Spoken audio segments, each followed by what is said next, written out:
టాలీవుడ్ నిర్మాత తమ్మారెడ్డి భరద్వాజ్ గురించి తెలుగు ప్రేక్షకులకు ప్రత్యేకంగా చెప్పాల్సిన అవసరం లేదు.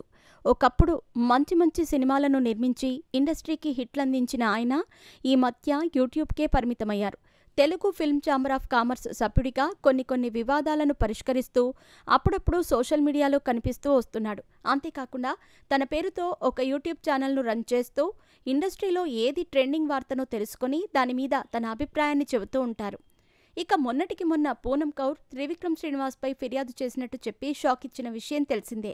డైరెక్టర్ త్రివిక్రమ్ శ్రీనివాస్పై తాను మా అసోసియేషన్లో ఫిర్యాదు చేశానని, దాన్ని ఎవరూ తీసుకోలేదని ఆరోపించింది. త్రివిక్రమ్ శ్రీనివాస్పై నేను మా అసోసియేషన్లో ఫిర్యాదు చేశాను, కానీ నా ఫిర్యాదును తిరస్కరించారు. రాజకీయంగా ఎన్నో ఇబ్బందులకు గురిచేశారు. నన్ను సైలెంట్గా ఇగ్నోర్ చేశారు. ఇప్పటికైనా త్రివిక్రమ్ను ప్రశ్నించాలి అంటూ చెప్పుకొచ్చింది.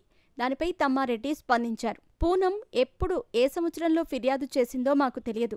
మా వరకు ఆ ఫిర్యాదు రాలేదు. అయినా అప్పటికి ఈ కమిటీ ఏర్పాటయ్యుంటే మాకు ఇప్పటికే తెలిసేది. అక్కడ ఉన్న ఫిర్యాదు బాక్సులో ఒక్క ఫిర్యాదును కూడా మేం చూడలేదు అంటూ చెప్పుకొచ్చాడు.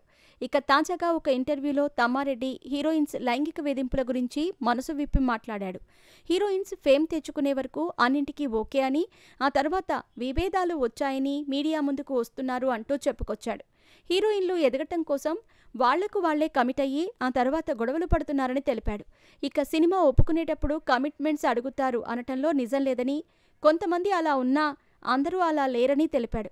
అలా అవకాశం ఇస్తామని కమిట్మెంట్ అడగటం వర్క్ హెరాస్మెంట్ కిందకు వస్తుంది. అది తప్పు. మ్యూచువల్గా ఇద్దరూ ఒకటైనా ఆ తర్వాత గొడవల వల్ల విడిపోతే అది కూడా అడిగిన వారి తప్పే అవుతుంది.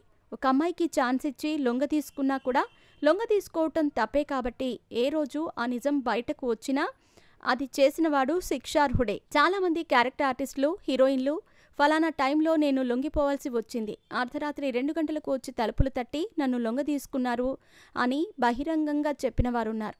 దాని గురించి మీరేమంటారు అని యాంకర్ అడిగిన ప్రశ్నకు తమ్మారెడ్డి మాట్లాడుతూ, మన సమాజంలో ఆడపిల్ల అంటేనే లోకువ, సినిమాల్లో ఉన్నారంటే మరీ లోకువ, ఎవరినైనా ఏదైనా చేయొచ్చు. ఇక ఇండస్ట్రీలో ఒక టాక్ ఉంటుంది, ఈ హీరోయిన్ ఆ హీరోతో అంట, ఆ అమ్మాయి ఈ అబ్బాయితో అంట అనే మాటలు వినబడుతూ ఉంటాయి. నైట్ తలుపులు కొట్టేవారందరూ మందు తాగి వచ్చేవారే. వాళ్లకు నాకు దొరకలేదు వాడికి దొరికింది అనే ఈగో వల్ల వచ్చినవారే. ఆ టైంలో వెళ్ళి వాడితో వెళ్ళావు, నా దగ్గరకు రావా అని అడుగుతారు. ఇలా జరగటానికి ఎక్కువ అవకాశాలున్నాయి. ప్రతి మనిషికి వీక్నెస్ ఉంటుంది. ఒకరికి డబ్బు, ఒకరికి అమ్మాయి, ఇంకొకరికి పదవి. ఆ వీక్నెస్ గురించి కాకుండా మంచి గురించి మాట్లాడొచ్చు కదా. సమాజంలో అమ్మాయిల వీక్నెస్ గురించి మాట్లాడితే సమాజంలో ఎంతమంది నిలబడతారు? ఇండస్ట్రీలోనే కాదు, ఎక్కడైనా సరే. ఇక షాష్ రూల్స్ ప్రకారం తీసుకుంటే ఏ సెక్టార్లో అయినా మగవాళ్లుంటారా అని చెప్పుకొచ్చాడు. ప్రస్తుతం ఈ వ్యాఖ్యలు నెట్టింట వైరల్గా మారాయి.